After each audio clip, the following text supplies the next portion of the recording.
Hello students, today we are starting chapter number 1 in history and the name of the chapter is the medieval period.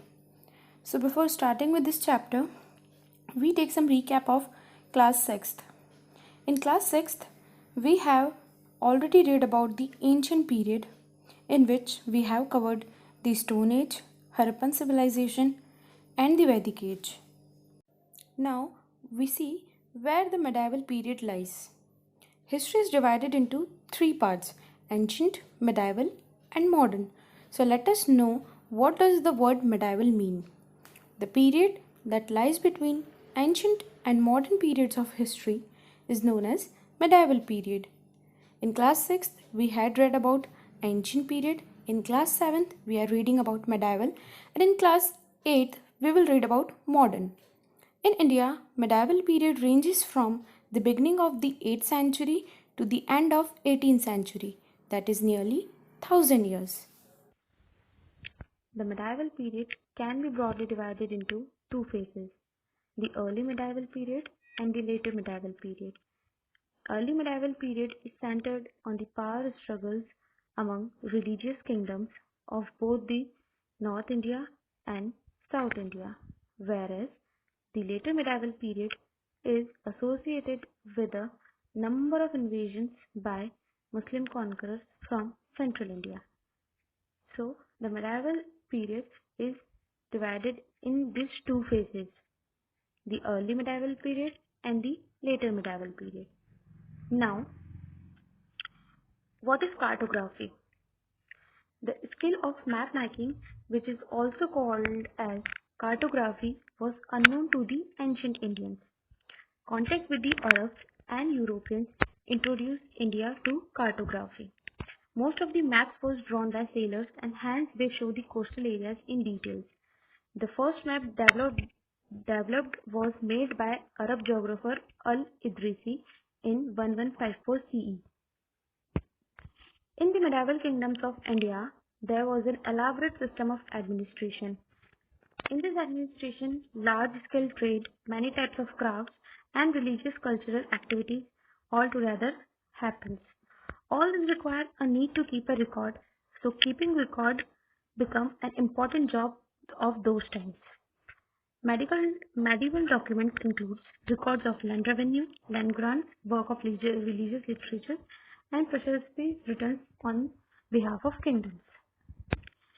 In this medieval period, Sanskrit and Persian were the official language of the time, but many regional languages also came into wide use, such as Telangani in Telangana, Kannada in Karnataka, Sindhi in Sindh, and Avdi in Uttar Pradesh. Many literary works were comprised in these languages. Autobiographies and biographies also form an important part of the literary sources. Some popular autobiographies are Babarnama, written by Babar, Tuzuk-e-Jahangiri, Prithviraj Raso. So, now our next topic is India and its different names. From the ancient times, our country was known by different names, such as Jambudip means island with jamun trees, and Bharatvarsha. The Puran referred to Bharatvarsha as the country that was ruled by a tribe called Bharata.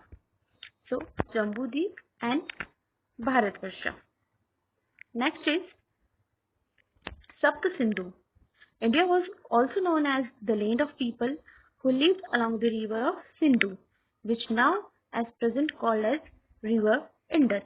Even different languages have different pronunciation, which gave varied names to India, like Old Frisian language pronounced Sanskrit word Sindhu as Hindu. The word Hindu in French pronounced Inde later changed to India by the Britishers. During the medieval era, India had different geographical features, like the ancient historian Minhaj-e-Siraj described Hindustan as the land of Punjab, Haryana, and the fertile land between the rivers of Ganga and Yamuna. The founder of Mughal Empire, Babur, explained Hindustan in a greater way, and he included the geography, culture, and the natural vegetation of India. During the medieval period, many new social groups emerged, and some of them become politically powerful.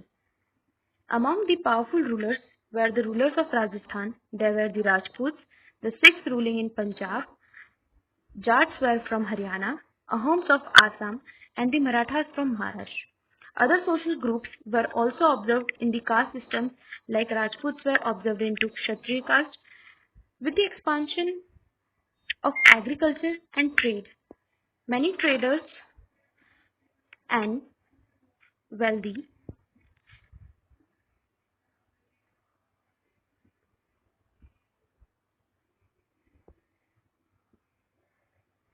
Many traders and wealthy landowners acquired a higher social status. The growth of profession gave rise to a large number of jatis. Each jati had their own rules and regulations. Many foreign traders had settled in prosperous cities which grow along the coastal areas. These people not only settled around here, but they brought their customs, beliefs, crafts, technologies, and even fruits and vegetables with them. They also brought lychees and Persian waterville. The Turks brought peaches, apricots, and melons with them, whereas Portuguese brought potatoes, tomatoes, and chilies with them. New development in Hinduism. New deities came to be worshipped. Brahmanis were still the highest varna and highly respected for their knowledge in Sanskrit and were highly rewarded. In later medieval period, India was invaded by a number of Muslim rulers. Thus we find Islam religion, and it became very popular. Apart from these two religions, some people also started following the Bhakti movement, which started around the 7th century towards the end of the ancient period. Bhakti movement stressed onto the personal devotion to God.